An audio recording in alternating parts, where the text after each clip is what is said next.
আল্লাহ তাআলা বলেন মাসালুল্লাযীনা ইউনফিকুনা আমওয়ালাহুম ফী সাবিলিল্লাহ, যে ব্যক্তিরা আল্লাহর রাস্তার মধ্যে দান খয়রাত করে তাদের উদাহরণটা মানে আল্লাহ তাআলা নিজেই দিয়েছেন।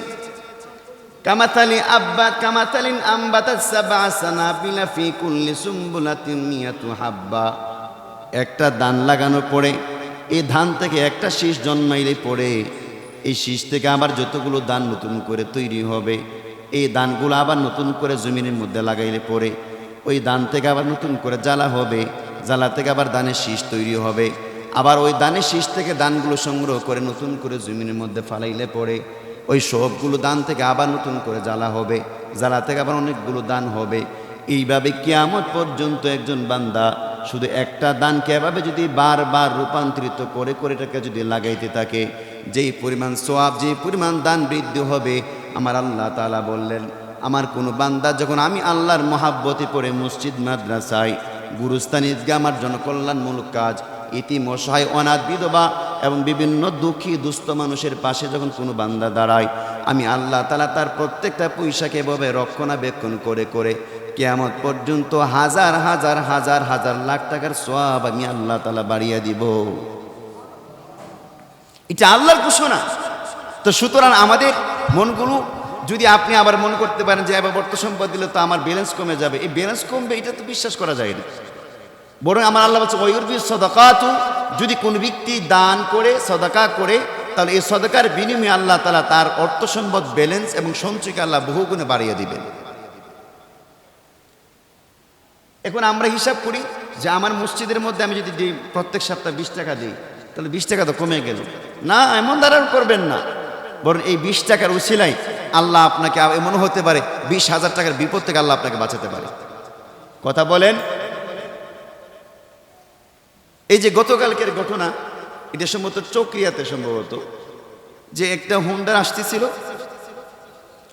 এরপরে সিএনজিও বিপরীত সাইড থেকে আসতেছে, হুন্ডারওয়ালার বেপোড়া চালানি দেখা আল্লাহ সিএনজিওয়ালা মনে হয় তার ব্রেকটাকে কন্ট্রোল করতে পারে নাই, পুরা সিএনজি সহকারে যাত্রী সহকারে একেবারে খালি গিয়ে বসছে।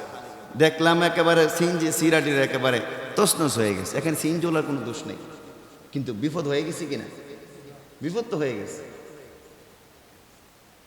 না জানি কত হাজার টাকা লাগে।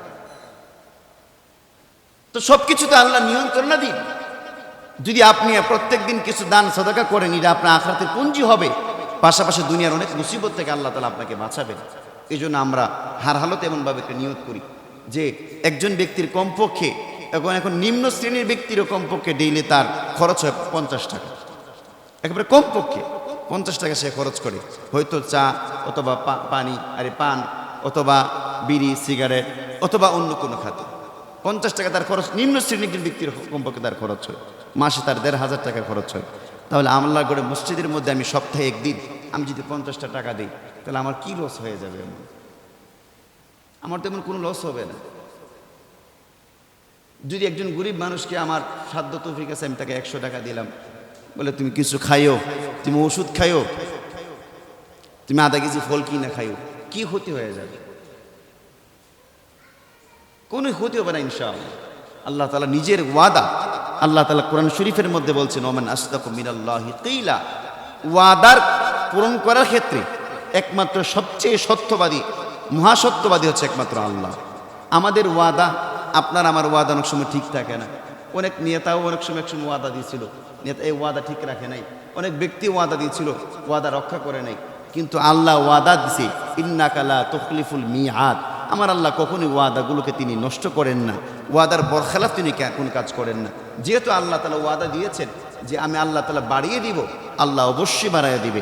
মান জাআ বিল হাসানাতি ফালাহু আশরু আমসালিহা, যদি কোনো রাস্তায় একজন ব্যক্তি যদি 1 টাকা আল্লাহ রাস্তায় দান করে, আল্লাহ অন্য দিক থেকে 10 টাকার উপকার আল্লাহ তাআলা নিজে কুদরতিভাবে তার জন্য করে দিবে।